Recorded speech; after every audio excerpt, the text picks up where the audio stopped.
These ribs are boiled with spices first. Then I baste them with barbecue sauce. I return them to the hot oven for about 30 minutes to finish.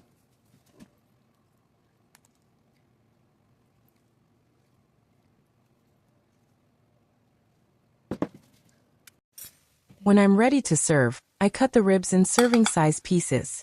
Look at these ones. They're so tender. They're falling off the bone already. I like to add more barbecue sauce and reserve some for the table too.